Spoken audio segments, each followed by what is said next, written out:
Hello, hello, hello. Welcome to Wrestling Royalty. Welcome to Gimme a Hole, whichever channel you watch on this. Hello on this glorious Friday as we are well past WrestleMania and well on the way to Backlash if you're a WWE fan. If not, there's a big weekend of wrestling elsewhere outside of WWE this Saturday or Sunday, I believe. I'm going to have a guest on who will be able to enlighten you a little bit more about some of the other wrestling that's going on this weekend. But we are here today to talk about this new era we find ourselves in. It's something that's constantly said on commentary, and you hear it all the time. We've heard it a lot at WrestleMania. Welcome to the new era of WWE, which has been coined the Renaissance Era. And I must admit, I've had to spell Renaissance quite a few times. So I'm hoping I'm going to keep spelling it right. But we are going to be talking tonight about what we can expect from this new era. This new exciting era that we find ourselves in post Vince McMahon, and this is Triple H or Paul Triple H Levesque era. He is firmly at the helm, and obviously we saw a lot of support thrown behind him, whether it was Paul Heyman at the Hall of Fame, whether it was his wife Stephanie McMahon on night 2. The man himself appeared a few times over the course of WrestleMania weekend as well, so that we are firmly in the Triple H era now. So tonight we're going to be talking about what to expect, what we think is going to happen, when exactly did this era start, and what are the kind of changes that we've already seen as well. So we're going to go into that, and that won't be just about the title changes, the superstars. It's also going to be about the production value, which is a big talking point these days as well. We're going to go into a little bit of everything, but of course, one of the things I love about these Friday evenings here in the UK is hearing from you beautiful people. So if you are watching along, please don't be scared. Get involved. Drop a comment. Let me know what your thoughts are on this brave, exciting new era in WWE. I'm always keen to hear what our watchers and viewers, listeners, subscribers, whatever you want to kind of call yourselves, the Hullamaniacs, if you're over on that channel. I probably need to come up with some sort of nickname for people on Wrestling Royalty. You can be the court jesters if you want, or something along those lines. Speaking of court jesters, oh, look who's just turned up as well. Cheeky sod.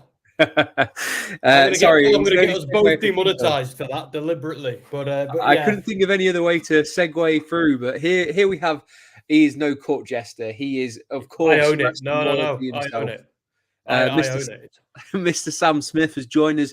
How are you on? I don't know about you. It's been quite a balmy Friday afternoon up in Newcastle. Well, it's been a bit of a balmy couple of days. I've just, what have I done today? I've spent a couple of days playing through a certain game, ready for getting that where it needs to be content wise. Haven't watched a huge amount of wrestling this week. I need to kind of catch up a bit. I'm behind on AEW and I'm behind on NXT and a couple of other things. Quick plug though while we're here for what I've been doing. Our interview with Ash by Elegance is now live on WrestleSphere. So if you're watching the TNA pay-per-view this weekend, go have a little look at that. And Andy wrote an op-ed for WrestleSphere as well. That's live on the website as well. So we're spoiling you with WrestleSphere content today. So more coming as well. And I've read. Well, obviously I wrote one, but I read the one for Sam, and it is great interview there. But you might want to explain for people who maybe aren't au fait with TNA who Ash by Elegance is, or might have been formerly known as anyway.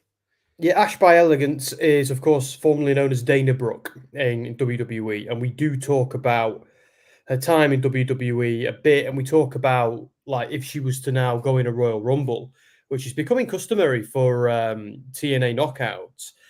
You know, if she was the person to do it, would she go in as Ash by Elegance? Or would she go in as Dana Brooke? And she would want to do it as Ash by Elegance because of Mickie James was able to go into a WWE Royal Rumble with her hardcore country gimmick instead of her "Hey Mickie, you're so fine" gimmick.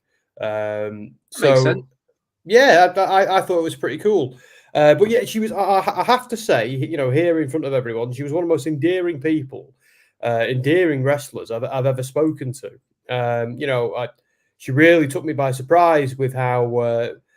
Not that I was expecting anything negative, of course not, but she was so sweet and so nice. And Andy will know, and anyone who watches Give Me a Haul will know that my dogs like to smash into this door and open it now and then and get told off by me. And they did that during that interview.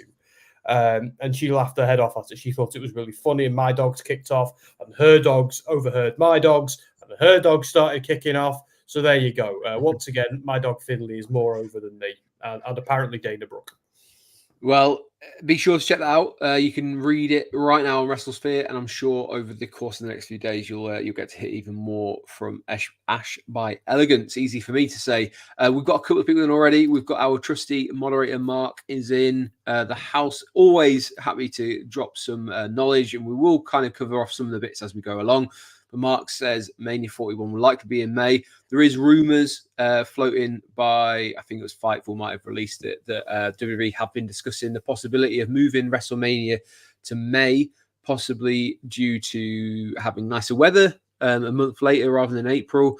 Might open up some more venues in the sense of it was cold, if you hadn't heard, in Philadelphia. I'm sure that's the first time you're hearing of it. But yeah, if you think May, the weather definitely starts to turn a little bit better in the States on the eastern coast, anyway, East Coast.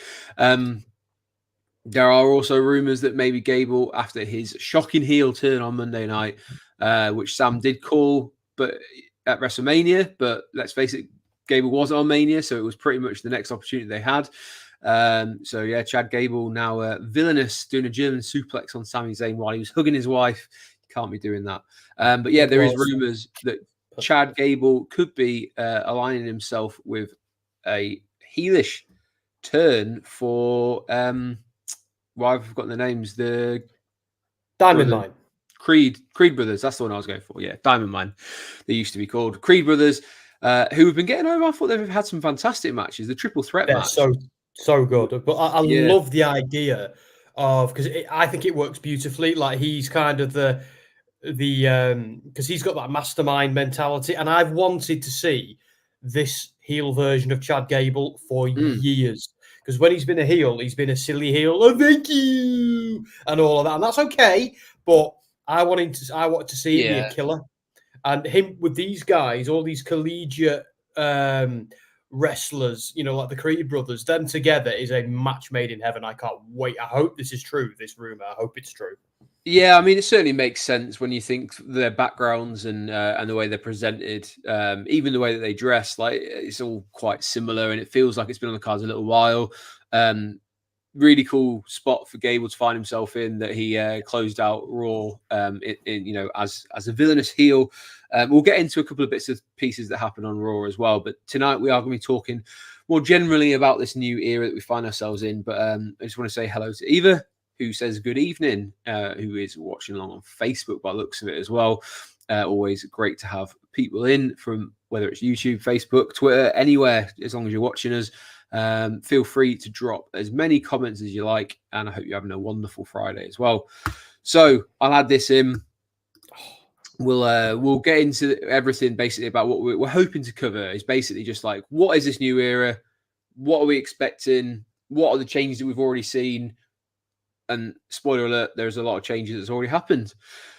We're going to start, though, with potentially the moment where you could pinpoint this new era beginning. Or is it?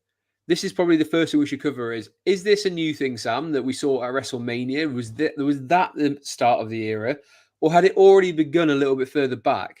What's your thoughts? Is there an official start point to this Renaissance era? Well, it's, for starters, let's pee on everyone's chips a little bit. This is marketing, but it's good marketing, and it's a nice way of WWE to say, right, we've had a bit of a rough year with things about our former boss and a few other things, but we've also had the era of Roman Reigns, which has come to an end.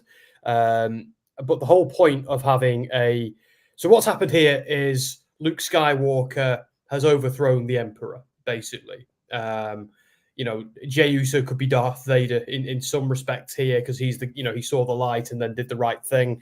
So you've got all these elements coming in, but the thing is, like yes, this is a new era, but it was always going to be a new era when Cody took the belt, which I think he was always going to at this Mania, apart from that little hiccup they had with The Rock maybe replacing him, and thank God they fixed that. But even if it weren't for all the stuff with Vince and Triple H, and let's not forget, a couple of days after Mania last year, we got the news that TKO were going to be the guys, taking on WWE. So I think this is the culmination of 3 separate changes. That's no Vince, Cody taking over from Roman, and Triple H being Uncle Paul, as he's been for a while now to some of us, fully embracing that role. So it makes sense for WrestleMania to be the place where they officially roll this out. And I'm happy with that being a start date, yes, but the elements of it did begin sooner. Like, do you remember when we got that tweet from Vince McMahon saying, I'm retiring? Like we drank champagne in our house that evening when that happened. I'm not joking. But obviously, he then kind of forced his way back in after last year's WrestleMania, and there was a few other things. But yes, this is marketing, but it's the stars have aligned, and I'm here for it, and I'm happy to consider WrestleMania to be the start of that. But I think if Cody had lost, it wouldn't have had the same amount of gravitas as it has now. But the minute they said at these press conferences before Mania, oh, this is the Triple H era, I was like, this is the thing they're going to market. Cody's winning. The minute they started saying it. And he wasn't the only one. Obviously, we saw a lot of titles change hands, and we're even going to see another one, which again we'll talk about in a little bit. Another title change is going to happen on Monday. Kind of already has. But the interesting thing is when you go and you speak to people about, say, the Attitude Era, different people have different ideas of exactly when that started and when it ended. There's like some people believe it was as far back as, I don't know, like the Stone Cold delivering his 316 speech and that kind of kicked it off, or maybe it was his match against Bret Hart, or maybe it comes a little bit later on. There's kind of that, you could argue in a few different places. Then there's that, where did that finish and where did the Ruthless Aggression Era start? Was there an in-between part? And again, even here, like there's an argument to say that Triple H has had the creative side of things for a little while. And yes, he has had people in his ear, and now he seems to be free of that. But there's also this shift. Again, we'll speak about it at a little bit more length about the production side of things, which is very much signaling that we're in a completely different era as to what we've seen before. But for me, history will probably show this as the start of what they're now referring to as the Renaissance Era. And as you say, a lot of it is a way of marketing it. It's a way of catching people into going like, yeah, you don't need to worry about that guy who used to be here. This is something completely new. Let's look over here and it's shiny, and we're going to do things a little bit differently. But it feels different. It feels like this is true. Like, as you say, we've had false dawns. I wrote about it in the article that's now live on WrestleSphere. We were promised, and it hasn't, and previously hasn't gone well. This doesn't feel the same. We are, though, seeing little bits and pieces change week on week. Now, this picture in particular was one that I wanted to put up because it kind of shows this very different approach to the Titantron or the entrance or whatever you kind of want to call it, which is very much stripped down. It's not this very small one that they brought in because they wanted to fill the seats behind it, but it is, I don't know, like it's not as grand as it used to be. What are your thoughts on this more kind of squat version of the entrance ramp? And there isn't even a ramp, I guess. It's a flat entrance now. Well, I just presumed at the time it was because of the venue they were in. That's what I thought. But then I realised they were in that same venue for a few days before as well, for NXT and for. Am I thinking? Oh, was that the Raw before? The Raw after? So that one was they were in the Wells Fargo for SmackDown, NXT, and Raw. But this week we were in Montreal, which is obviously like a completely different arena. Of course, I don't believe anyone was sat behind. I think this was just a case of this is what it looked like. I could be wrong. Okay. And maybe someone like Mark can let me know. But this seems to be a new thing that they've gone with because we've seen this a couple of times. And I don't know if that paid a huge amount of attention. I remember them not having a Tron, and they went, "Oh, we're going to just put the screens up everywhere." I don't know if that was a week before, but I remember thinking, "Ooh, well, that's." I wasn't feeling that, but for the most part, since they got rid of the guy, what's his bloody name? The guy who was in charge of production, and they got the new guy in. Kevin Dunn. since they got rid of Done Was Done, and they got rid of they got the new guy, and I think the new guy's been a breath of fresh air. He brings a certain character. Well, I've got it, slides for him. His name is Lee Fitton, and we're going to go into a little bit more detail about Lee Fitton and where he's come from and how he's rose to prominence, I guess. But yeah, this one I just thought was very interesting. I'd love to know people's comments as well. Are you happy with a sort of slightly less grandeur about the entranceway? Because I guess wrestling is always going to be, it's about the sort of the pomp, the circumstance, the bombasticness of it all, and you kind of want it to be grand. But this era very much feels like it's got to be a bit more real, a little bit more gritty, and like a bit more down to earth. Now, this does feel it by like scaling down the Tron into almost like a half-size Tron, I guess, from what we've seen in the past. But there's a lot of love for, the Titantrons of old, and especially like SmackDown with the fist, things like that. But yeah, it seems like a new one. I also want to give a shout out to this match, because I thought on Raw, if people have seen it, this triple threat tag team match was absolutely fantastic. One that I've already made a note of to refer back to at any end of year awards to see if it stands up. But we had DIY versus New Day versus the Creeds, and that was for a shot. I think it's next week, but I'm surprised they're not holding it back for Backlash in a couple of weeks at the Tag Team Championships.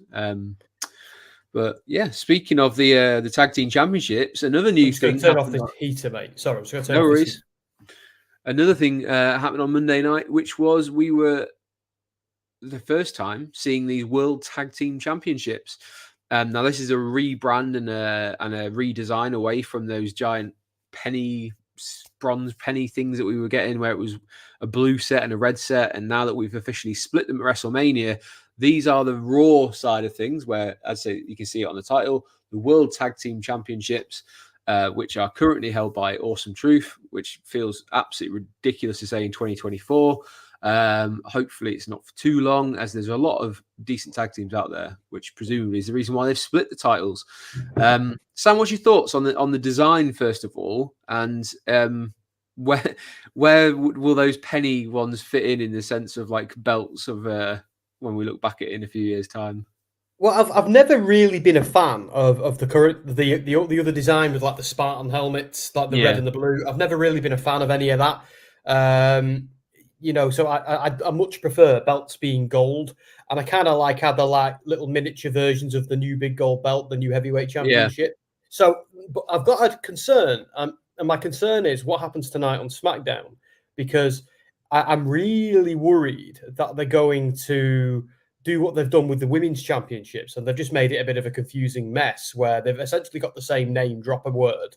And no one quite knows if there's a hierarchy between them or not. They've implied it and then they've unimplied it. So I'm a little bit, I think the only thing they could, like, because they've called them this, if these are the World Tag Team Championships, I suspect strongly that tonight on SmackDown, they'll have the WWE Tag Team Championships. And then we're in a situation where, well, which one's which? And I couldn't even tell you which of the women's belts are which. I know Rhea's got the big gold belt version, but I don't know what either of them are called. The world title. So that's the women's world championship. But I see what they're doing. They're kind of following on from the idea of the heavyweight championship and then the WWE championship, with the WWE championship being the one we've had for a long time, but the big gold belt being a throwback to the other big gold belt, which now both of them are technically open weight. So they're using that word heavyweight with a pinch of salt. But like I get that for the two world championships. I that makes sense there. But it doesn't so much make sense in the women's division, and it doesn't so much make sense in the tag division. So I'm a little bit about this. However, in terms of a design point of view, I'm here for it. Yeah, I do wish they... I don't know why. I feel like it didn't need as much red on it. I know it's for Raw, but presumably one of the other reasons why they've named them what they have is because eventually they could get swapped around or whatever could happen. Like, as in whoever has these titles could get drafted across to SmackDown, and then it kind of gets a little bit diluted when you have to do that stupid thing where you pass the belts across, or like or people then start moaning on or whatever. But here, like, it feels like, all right, will then have to have a blue version if they ever find their way across the SmackDown for some reason. Yeah, we'll see what happens tonight. But yeah, it'd be interesting. I do feel like they've got a bit of an issue with the naming of, as you say, because even like the main belt, which you would probably say is the Universal, they've been referring to it as different things. Because I think Cody's been called the WWE Universal Champion. He's then been called the. Well, they clarified it today, apparently. Undisputed Universal Champion, etc. So, well, apparently now, would you believe Cody was on Good Morning Britain this morning in ITV in the UK? I've just watched it upstairs in bed, but yes, it was. He's such an endearing guy. But now they had the wrong name on the banner beneath, and Cody corrected them to. And it came down the wire today as well from WWE officially, which is the belt. Cody's current belt should now be referred. They've basically dropped Universal, which is good. It's now both the belts are officially unified, because I know there was some confusion that if they were or not. I've always assumed that they were because of Roman got a new belt, but other people were less convinced. But it is now officially the undisputed WWE Championship again. Oh, so they've dropped Universal rather than drop Undisputed. That's interesting. Yeah. So that's officially the name of Cody's belt. Now that's interesting. So basically, the Universal Championship is dead, and presumably now its heritage has been absorbed by the longer, grander belt, which is the WWE Championship. However, for a long, long time, they did treat the Universal title as it was more important than the WWE Championship, which is interesting. Yeah. But I've got a question. Does that make Goldberg, Kevin Owens, Finn Balor, and a couple of other people, does that make them honorary WWE champions now? Who've held the Universal, but maybe not held the WWE? So. Yeah, good. Because I want to be Finn Balor to be able to say, I'm a former WWE champion, because he's held the Universal, but he's never held the big one. So it created an interesting situation there. You know what I mean? Yeah, because like it means Bray Wyatt is a WWE champion as well, because he obviously held the Universal, but he held both. He's held both at different times, didn't he? Bray, he held the WWE Championship heading into when he went against Randy Orton. Yeah. But not for very long. Yeah, I mean, the only thing I would say about that side of things, I do think they need a bit of clarification, because the word undisputed normally means you have there's nothing else. Like, you are undisputed. It is the only thing that exists. You can't dispute it. That's literally what it means. But I've got the answer. Having this heavyweight, the World Heavyweight Championship as well, seems to muddy that slightly, and almost as people have levied at it, is make it a secondary belt. But well, it's a reference. I think it's referencing two things. I think the undisputed word is more of a, now this is the Universal and the former WWE Championship together. So that's the undisputed aspect of it. And I see what you did there. It's very nice. We're on AEW now, boys. But there is also the idea that if we go back in time to the buyout of WCW, the big gold belt was originally the WCW Championship, which was later referred to as just the World Championship, and then later the World Heavyweight Championship. And we have, for the longest time, had the WWE Championship, and then we had the big gold belt, which was the World Heavyweight Championship. Now we're kind of in that era again with a new version of that belt. So to me, the big gold belt, the World Heavyweight Championship, and I know people have corrected me when I call it the big gold belt, but I'm not going to stop calling it that, because it is a big gold belt. And it's taking its inspiration from the previous big gold belt, which was always a step beneath the WWE Championship, and likely still is. Because look, Damian Priest is great. I love Damian Priest. Yeah. And but right now, Cody is the guy in WWE. It ain't Priest. And if McIntyre had kept hold of it, it ain't going to be McIntyre. And even if Seth had kept hold of it, it isn't Seth.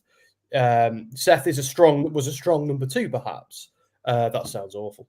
But the point is, the one Cody's, and he even clarified it on TV this morning, this is the big one.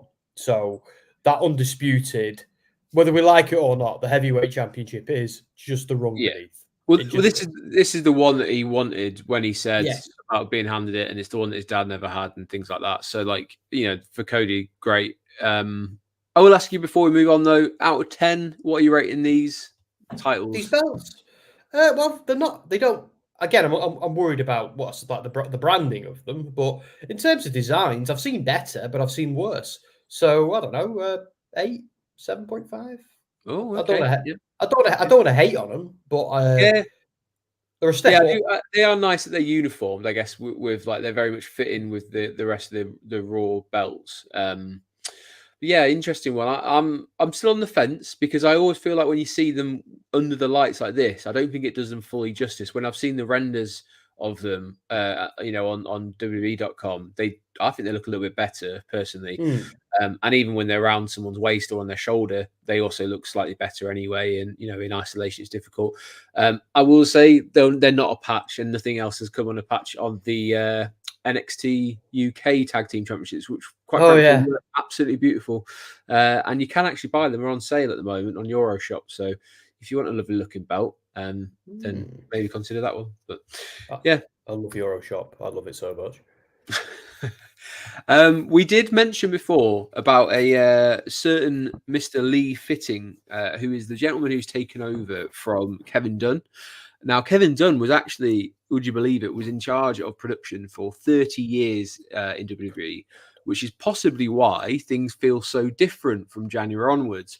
Lee Fitting came across from ESPN, and he'd been there for 25 years, I think is the stat that I read. So he's obviously learned a lot on the likes of Monday Night Football and the NFL, and very much kind of bigger mainstream sports in America. So he's been learning his trade there, has come in as an outsider and brought in a lot of different camera shots and techniques and little tweaks to the production.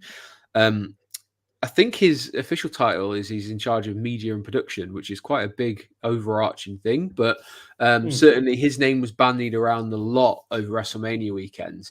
I have a quote on the next one, but I wanted to get your thoughts because I'm sure by now you've seen it, Sam. And let me know in the comments if you know what I'm talking about. This entrance by Sami Zayn has got to go down as one of the absolute all-time entrances. For those who didn't get to see it, what happened was at the end of Jey Uso versus Finn Balor, Jey Uso did what actually was a very clever thing to do in sort of real time terms.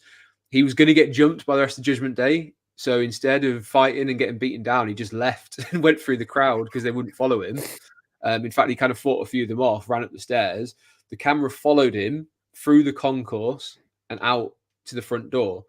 When he also said deuces, which is what he said when he left the bloodline as well. That's right, so there's a little callback to that, which is funny. We also saw a quite funny thing of a guy, a fan, trying to get a selfie, walking dead in front of Jey Uso's path, and then Jey Uso just pushed him, which I thought was quite funny. But yeah, he ended up outside, and Sami Zayn was stood outside looking up at the building. And obviously, we know Jey Uso and Sami Zayn have a very interesting history together. Obviously, they're on good terms at the moment, and Sami then went into a bit of a monologue about how he entered this building as a fan way back when it was his first big wrestling show he went to, and he wanted to enter the way he did all those years ago. The camera then followed him the other way and back into the arena, through the concourse, and then down into the arena via this entrance here that you see.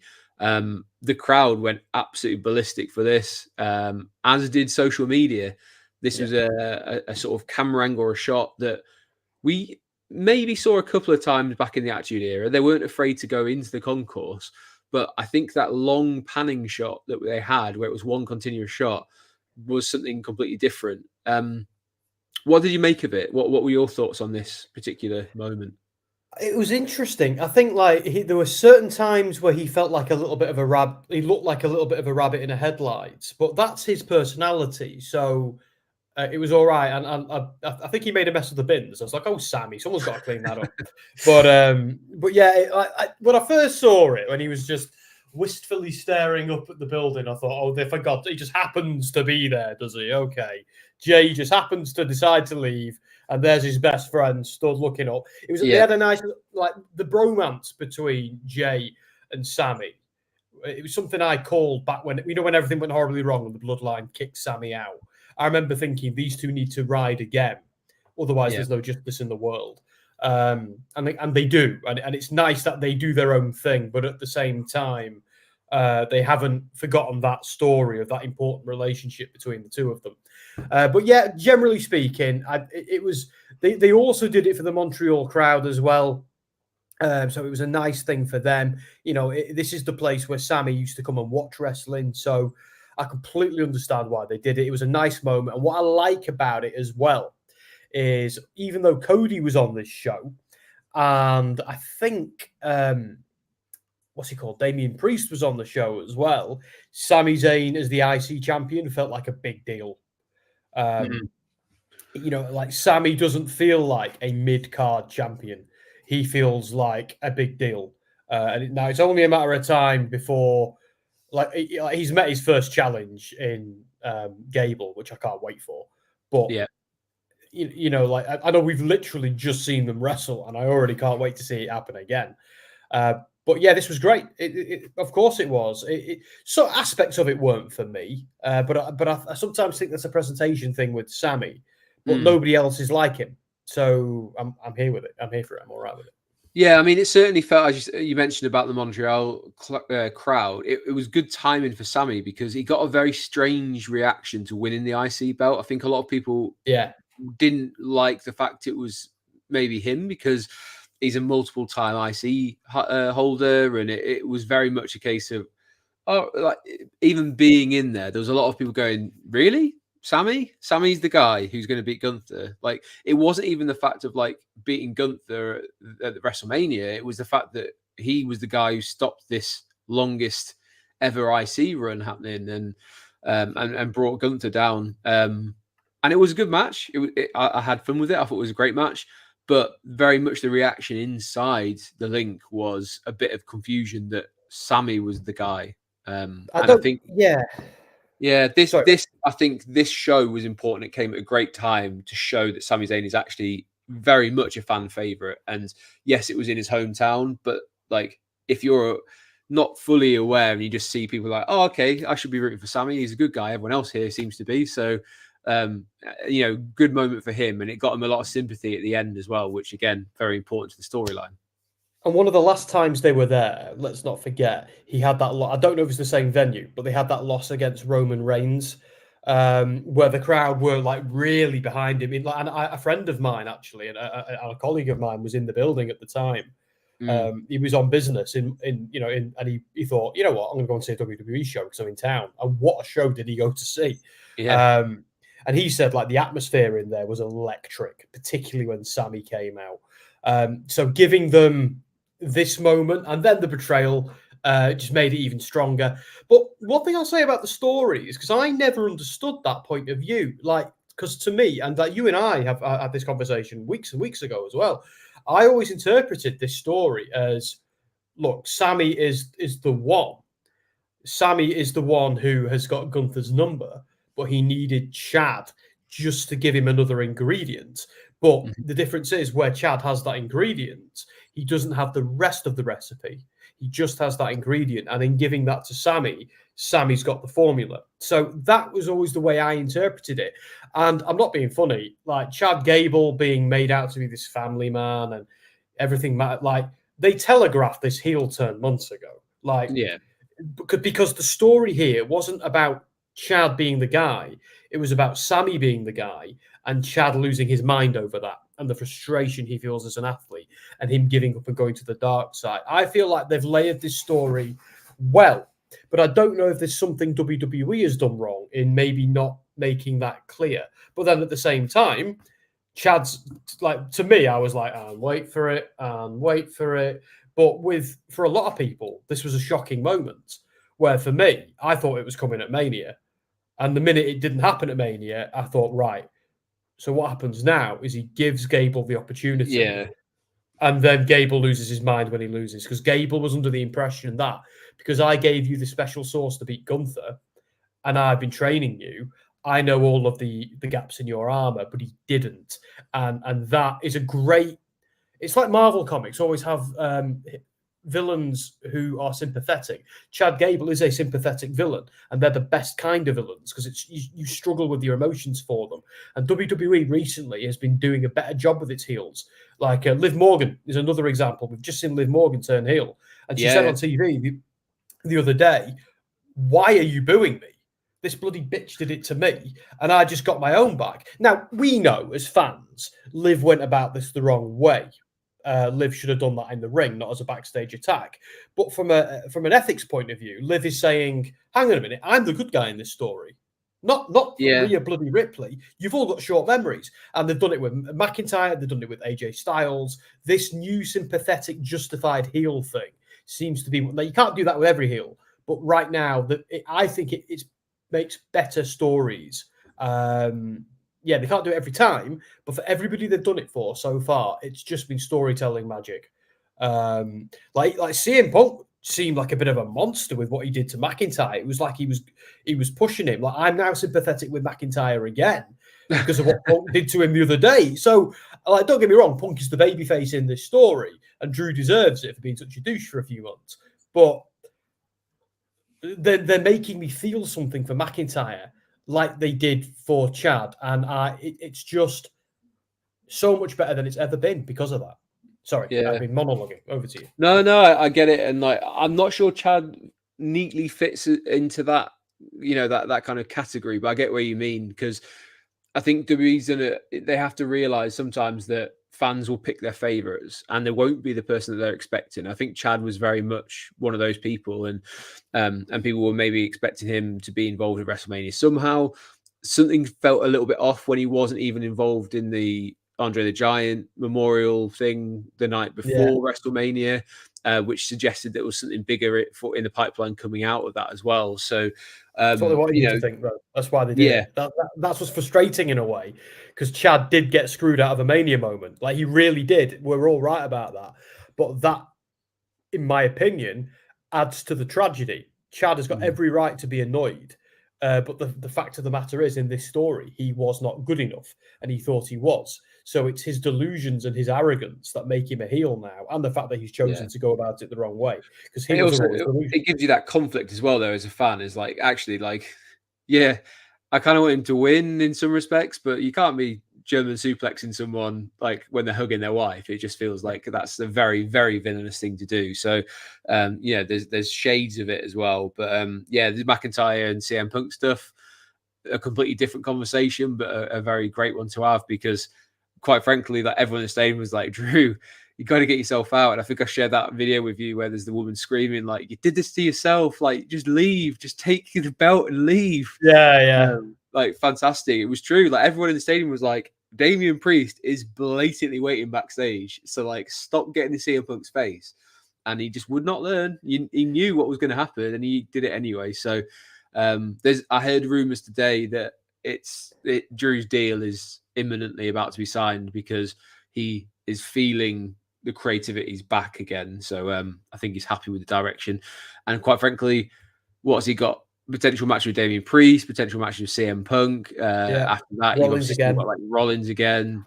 So he's got lots of stuff that lined up, and he could even take a little bit of time out if he wanted to as well, I guess. So plenty moving there. But as we were discussing this in particular, this shot was the master behind it was seemingly Mr. Lee Fitting. And I've got a quote here from Triple H where he says, I'll read it out just because obviously some people might not be bothered to read it. Lee Fitting, from a production standpoint, from what we're doing, from the look, the feel, all of it, you see changes happening every week on TV, and there's going to be more of them. But you see that, and I see people excited by them, and I'm loving this, just loving the changes that are made. I'm telling you, there's so much more to come. There's a lot more coming. But when I tell you Lee Fitting, I love working with him. He has a passion for this, just like we do. Might be new here, but he's all in. He's the kind of guy that I want to go to work for. I want to do stuff to make his job easier. I want to collaborate with him, and I want to make things better with him. So I can't say enough good stuff about him. A lot of the change that you see, a lot of the success that you're seeing comes from Lee Fitting. Now, that is from the mouth of Triple H, and I believe this quote was actually from the press conference on night 2 of WrestleMania. So what a stage to kind of throw some accolades at this guy who, as a lot of people have mentioned, is an outsider. He came in January and he had these kind of fresh ideas. And a lot of the time, the rest of the industry can be a little bit reluctant to change. And I think he had a slightly open goal because people really were tired of some of the things that Kevin Dunn was doing, the copious amounts of nauseating camera cuts over a short kind of period of time.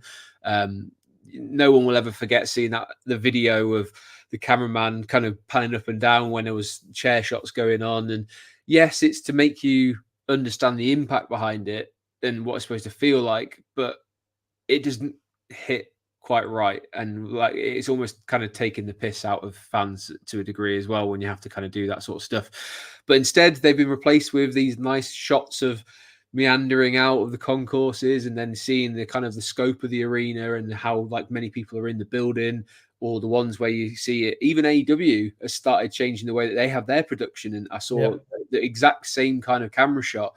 Now, that's not throwing shade at AEW. God, if AEW sees something that works, why wouldn't you go down that route? And the same vice versa. If AEW does something very well, then WWE will be stupid not to copy to a degree. And anyone throwing shade, as Sam will say, it's ridiculous. At the end of the day, these guys are presenting very similar things. You just need to let them get the best out of it. And if someone's found a good formula, so be it. Share it around. It's going to happen. And also, let me tell you, on the tribalism point. Sorry, Andy. No. I was going to say, on the tribalism point, and I know this because wrestlers have told it me, the WWE guys and the AEW guys, a lot of them are friends, some of them are family members. When they go out for drinks with each other, they laugh at you. to the people who are going, "Oh, I just watched this and I fight with the people online." You're being laughed at by the wrestlers because they don't even do that. Most of them are friends and colleagues. It's like us. We might, if we go to a show, we might be sat with What Culture or Cultaholic or so many others. We don't throw shade at them because we might have a drink with them. We might have a chat. You know what I mean? Yes, lad, there are competition in some form, but this is an industry where we all kind of move around and things like that. So it's ridiculous. But anyway, I've said enough about tribalism for a lifetime. Yeah, and yeah, as you say, like we're not going to throw shade at anyone who's in our area. It's hard enough as it is anyway, without anyone else's voice being negative. But anyway, a lot of love for Mr. Lee Fitting, and I'm sure that will continue by the sounds of it. It's new, exciting things to come. I'm very excited to see new little tweaks to the way that WWE is presented.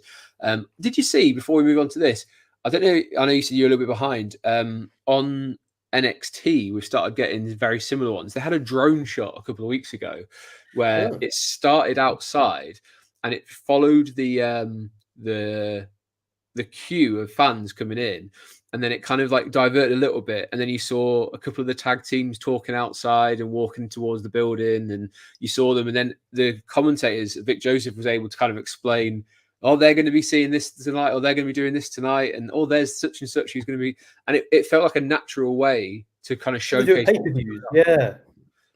which I liked. And they've got spring breaking coming up, and there's one shot which I thought looked really cool, and then in retrospect I was like, I'm not sure. I've forgotten his name. There's a young lad, and I think his whole thing is he's very bouncy, he flies around. He had a match against Ilya Dragunov this week.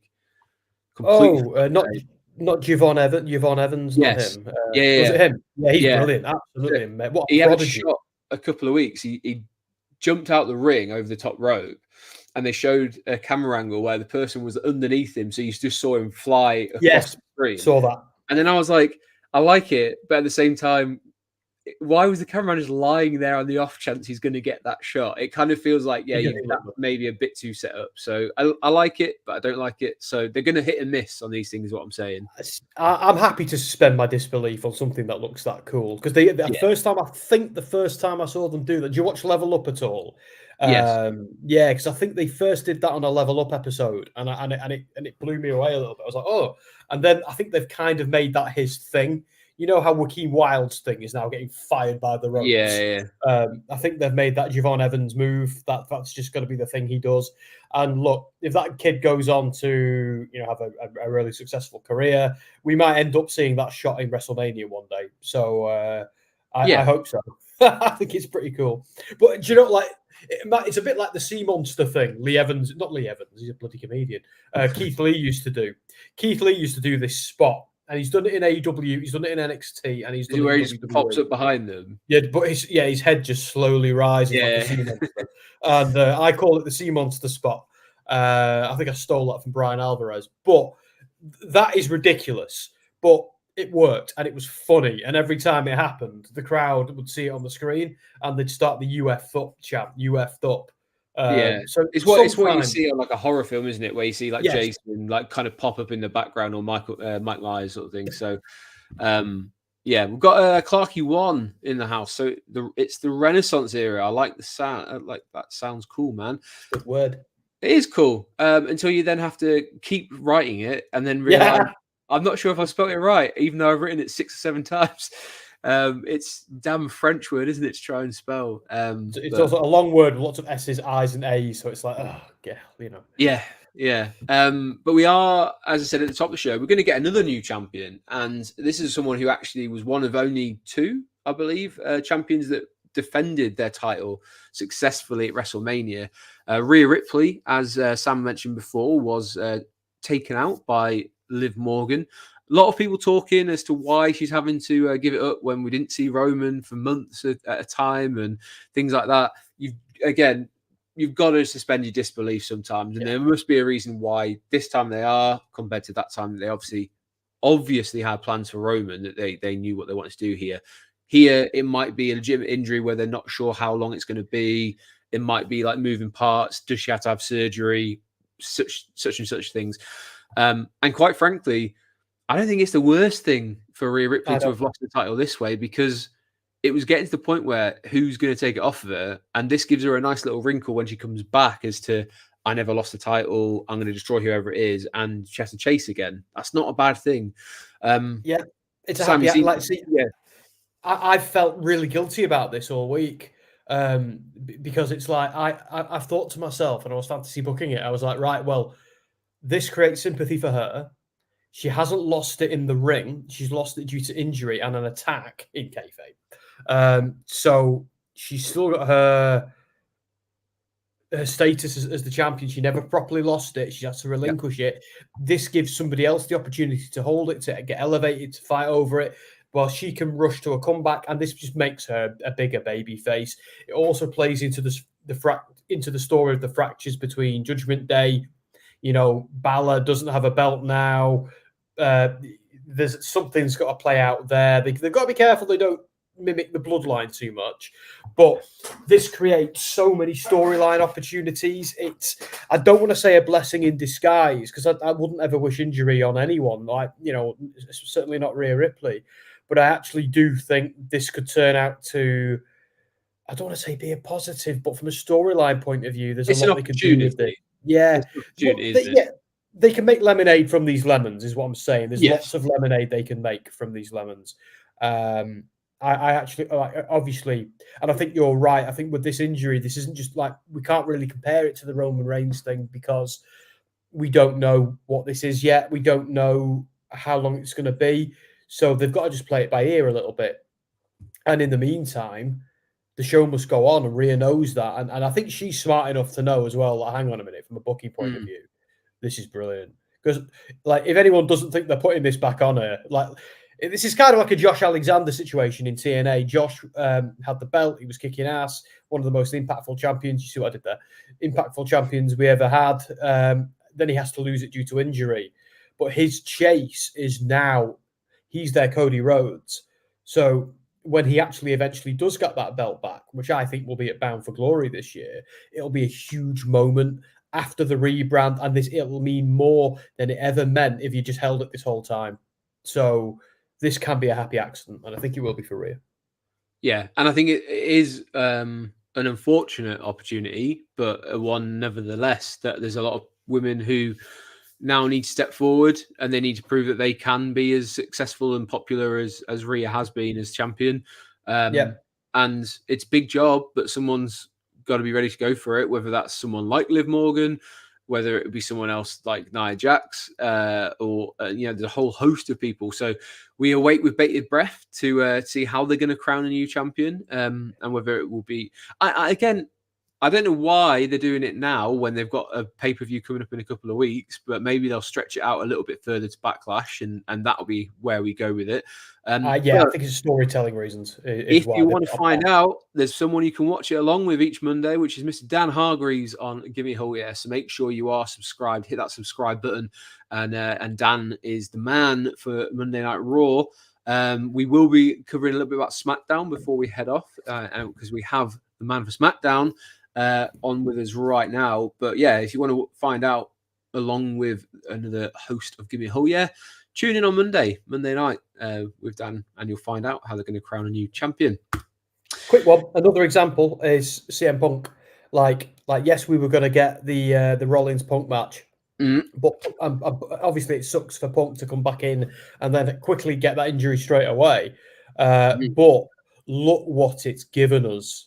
Look at it. Look at the whole Rollins story, the McIntyre thing. All of that was a gift. And now there's so much goddamn heat between McIntyre and Punk. Like that is, let's be honest, that's going to be the story we can all look forward to. That has now got so much more heat behind it than it ever would have had if they just done it at Mania, in my view. I don't know how long Punk's got left till he's obviously like ready to go in the ring, but certainly from a selfish point of view, I'd love that to happen in a couple of months' time when they're across in the UK. Oh yeah. That would be an awesome one. But I have a feeling we might get Drew versus Damian Priest. I think you're right. Maybe Jey Uso, but I don't think they're moving the title that quickly off of Damian. He'll be a babyface though, even if it's one night only. He'll do you know how like Rhea was in Australia, Drew in Glasgow. The guy's some air shit. I want to see Drew in his home city against CM Punk, because CM Punk is always the guy that people will chant for, but seeing him against Drew McIntyre on his own turf, man, that makes like an extra level of intrigue. I think you could put him up against Cody Rhodes, and I think they're chanting for Drew in that building. Like, seriously, but obviously they're not going to do that because that would be the most ridiculous thing ever. But I think he's the babyface there. Even like that's why I love the Damian Priest thing, because even if it's heel versus heel, the bigger heel is the heel. Night. Yeah. It's like Nia Jax, Rhea Ripley all over again. So yeah. But things can change, because this is the last thing we're going to talk about before we head off. The WWE draft is up and coming next Friday, a week today. It starts April 26th, and it will continue into Monday Night Raw. So this is why it's really important that you do click that subscribe button for Give Me a Hell Yeah and here, because we've got some plans. You might remember last year when the draft was on, we had a draft where it was Sam and Dom went head-to-head with the boys from Rebellious Noise Pro Wrestling channel. I'm hoping that we can do the same again. I'm going to get in touch with Scott and see if we can line it up, because it was great fun. I'd be keen to do it again and see where we are. Dom came out, didn't he? Diva Dom came out at full force against you as well. Yeah. I was his teammate as well. So yeah, if we can, we'll certainly be trying to put that together. And for the first time, it'll also feature on Give Me a Hell Yeah. If not, maybe me and Sam will do it. Maybe we'll draft in ourselves. We'll get Dan or someone or Dom, but we'll make sure we'll do our own fantasy draft in some way, shape, or form. But yeah, the draft is another change, so another wrinkle to the Renaissance era, which again will move things around, move people around. It'll be interesting to see. Will Cody end up back on Raw and Damian Priest go on SmackDown, things like that. So it'll be interesting to see what they do and where they move certain titles and things like that. But yeah, what's your thoughts? Is there anyone that you're hoping they're going to move? What's the biggest thing that you think they could do? Can I be honest about the draft? It never really means much. Like, yes, we have. True. Yes, we have people on one brand predominantly, and it's a great way of splitting the roster, in that sense. But look at it as recently. We've seen every champion on every show. We've seen the Bloody Undertaker on NXT again. It's like it doesn't mean a huge amount, so I don't usually give it a massive amount of attention. It's fun enough, but give it 6 months, it'll all be forgotten about, and they'll need to do another one. So I don't really. For me, it's a bit of a gimmick. It's nice to see where it's more of a way of creating storylines, I think, than a legitimate draft. But I think it might mean something more this time if Triple H wants to kind of make it more solidified. But then again, the minute we have a pay-per-view, because the pay-per-views are always co-branded, then the minute that happens, it matters not. And when you've got one Uso twin on one brand and one Uso twin on the other brand, it's show A and show B. Not that one's better than the other, but they're two sides of the same coin. Well, I do wonder if that, case in point, the Usos, is this a way to get Jey Uso back into the sort of bloodline, and this is how we're going to see the tag team of the old bloodline versus the new bloodline, and do we see any kind of relationship, heal and form back together? Because obviously the big thing that we'll see tonight, I guess, is a carry on from last week where Tama Tonga, attacked with the help of Solo Sikoa. They attacked Jey Uso, which I thought Paul Heyman was absolutely fantastic. Just sold so well into being scared of Tama Tonga and who he is. So I think maybe that's one of the things for the draft. I think it's always a chance for them to move challengers around as well for titles. So if there's someone who they want to go for a US title rather than an Intercontinental title, they can do that. If there's someone that they think would have a better back and forward with Cody for a few weeks or a few months, they can do that, or vice versa for Damian Priest. Or if they want to split a tag team up, this is the way to do it. So is this the way that we see Judgment Day go their separate ways?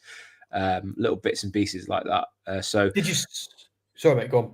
No, I was going to say, so that, worth keeping an eye on what happens in the draft. Again, just another way for this new Renaissance era to have its stamp put on the company moving forward. And whether it means anything, like Sam said this time will tell. I think they'll still have people moving around. It's also a great chance for them to introduce certain NXT people because they've got some, next week, I believe, is very interesting. They're doing spring break-in cut up in 2. So they're doing 2 nights over the next couple of weeks on NXT. Now, the championship match between Dragunov and Trick Williams is on the first night, which is next Tuesday, so before the draft. And if Trick loses, he has to leave NXT. So I have a sneaky suspicion we're seeing one of Trick Williams or Dragunov get moved to Raw or SmackDown. That's just my opinion. We'll see. Sam, you were going to say? I was going to say, did you see my reaction to the Solo Sikoa attack on the stream? I have not. It was, we're just chatting, and then, oh my God, what the hell is he doing? It was like, and I'm just going to make a promise now to the Gimme a Whole Year regulars who might go back and watch this, who know all about Diva Dom, because I'm banking on Dom not watching this all the way through. I think I said the boys are talking for an hour, but he might do, but I'm banking on him not. So if I'm going to do everything in my power to get Dom on the draft show. And I'm going to then do everything in my power to bring out Diva Dom, even if that means accidentally fluffing a couple of the draft things. So there is conspiracy afoot. Because I just think it'll be funny. You could take Bo Dallas, which could be your first draft pick, and just make him like his head explode straight off the rip. The thing is, though, I have to then be opposite him to do that, and there needs to be a fix in place for me to do that. True. But if we can put said fix in place and have me do that, that might make good viewing. We'll see. Watch this space. If you want to see some fireworks, tune into whatever version of the fantasy draft that we do next week. That'll be next week's stream. So spoiler alert, if you want to tune in, that is going to happen next week. It might be a different day, depending on what schedules we have to work to with people, but we'll get there. I promise. We're going to wrap things up. Just as Marlin comes in and says hi, who looks like they're in Canada. Great name. Thanks for joining. I hope you go back and watch the rest of this because it's been a good chat. But let us know in the comments, what do you think about this new Renaissance era in WWE? You can see the continuation of this era tonight on SmackDown on Gimme a Whole Year and join Sam with his watch along. And you can obviously hear him talk rather than Corey Graves and Wade Barrett as well. But Marlon's still struggling with Roman Reigns. They get paid more than me, but I was going to say Corey Graves gets paid a lot more than I do. That's for damn sure. But anyway, yeah, that's true. But you get some entertaining with Sam, and you get to talk with other people. You don't just have to listen to two people talking the whole way through. So it's always a good chance to have a great chat about wrestling and everything that's kind of going on at the moment. So there's a big weekend. TNA's got a show on. If you want to know a little bit more about that, go check out WrestleSphere, and you can see that interview that Sam was talking about at the beginning with Ash by Excellence, formerly known as Dana Elegance. Sorry, I mean she could be excellent as well. Formerly known as formerly known as Dana Brooke, for anyone who isn't keeping up with TNA but knew her from her days in WWE. Lots of content on WrestleSphere, loads of content on Gimme Hillier. If you are an Uncle Howdy fan, the Howdy Hangout, I believe it's called, is up and running with Dom. He likes to put them out every few days, every time there's something cryptic going on. How will that fit into the new Renaissance era? That would be an interesting one to see, in this kind of world of realism that they're going for. How will he fit in? How will that whole potential Wyatt 5 or 6, whatever they're kind of going to go with here? So keep your eyes peeled. Dom's all over that front. If you're into your gaming, you've also got the stuff with Anthony, which is for 2K24, which is still going. And I can tell you, there's also some stuff coming, because I think I'm recording with him this weekend. That's an interesting one. So tune in for that. That's coming up too. Lots of great content. As I say, can't leave out Dan over on Monday Night Raw. Watch along with him. But for now, we are going to wrap up. Sam, anything you'd like to say before we do go? Yeah, one thing is that we need you representing WWE and representing AEW, and we need to have a fight, basically, is what I'm saying. We need to have that. What, in real life? Or No, not in real life. Jesus, I think he'd eat us all alive. I think he'd kill us all. Yeah, he'd just get naked and we're screwed. But no, I think on 2K, that's what you got to do. You get your troops, he gets his troops, and let's have let's do tribalism for one night only, with our resident WWE guy and our resident AEW guy. We'll see, but I'd say the only way you can know if these videos are coming, because I'm not going to spoil it, there's something cool happening. Make sure you hit that subscribe button for both Wrestling Royalty and Gimme Hell Yeah. You'll be the first one to know when these videos come out. But thank you very much for joining us, as always, on this Friday. I hope you enjoy your weekend, enjoy the wrestling. Your weekend starts here. This has been a Friday night feature with Sam. I've been Andy. This has been Wrestling Royalty, and we will catch you next week.